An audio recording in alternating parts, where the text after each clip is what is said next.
history of materials is a fascinating study, and we find that if we look back in the ancient literature, we can find books like Agricola's book. We can find a book called Pyrotechnia that was written by Berenguccio in 1540, in which he described many of the casting processes and the metallurgical processes that are used today.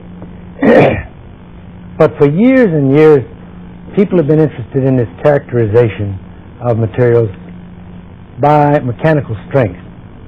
And we know from drawings that we have out of the very early centuries that people like Leonardo da Vinci was interested in strength of materials. He was interested in how much a given material would support.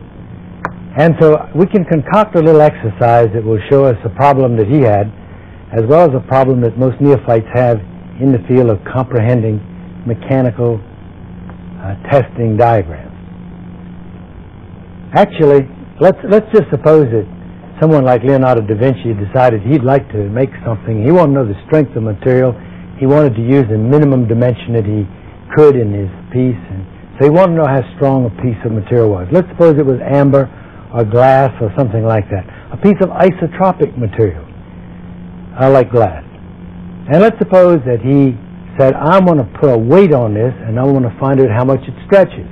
And I'll take the weight off and find out if it goes back. I'll find out if it's elastic, and I'll find out what its elastic limit is, and I'll find out under load how much it really stretches. And so he did this exercise, and he got a plot, and his plot was load versus extension, and it told him exactly, precisely what the elastic parameter was that he was looking for, called the modulus of elasticity. And so he wrote his friend in another city, and he says, I found this superlative material, and I want you to try it. And he sends him the prescription of what he had, and his friend says, oh, I have a piece of that. And he goes out and he gets a piece, and he tests it. But lo and behold, although it's exactly the same material, when he puts a load on it, he doesn't get the same value.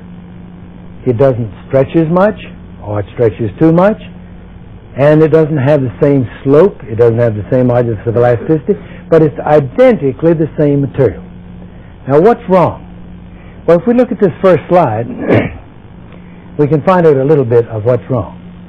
And that is to say, see, Da Vinci may have taken the material, which was, let's say, the B material, and said, I have a piece of the B material that's that big as the little crosshatched square shows it to be, and he moved it up along the elastic line. He traces it from the origin, moving it up to the point B, and he says, okay, that's as much as it will go elastically, and that defines the material. That's a load deformation or load elongation plot.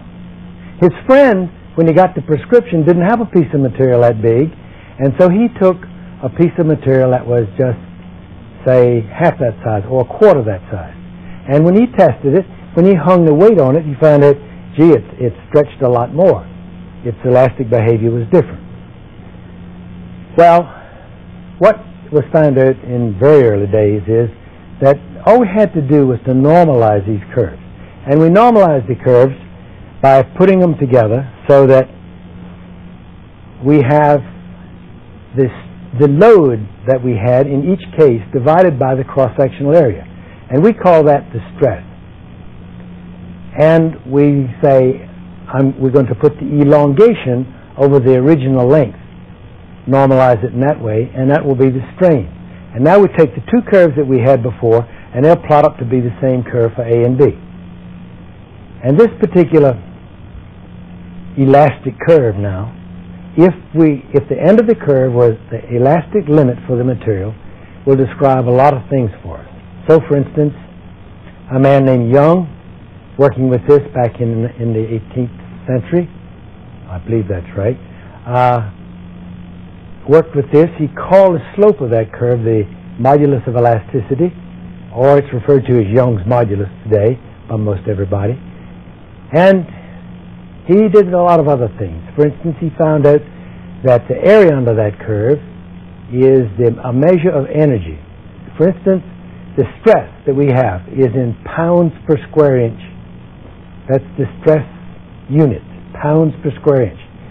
The strain is in inches per inch. And if we find the area under the curve by multiplying those two together, then it becomes inch-pounds per cubic inch, or energy per unit volume, and that's referred to as the modulus of resilience.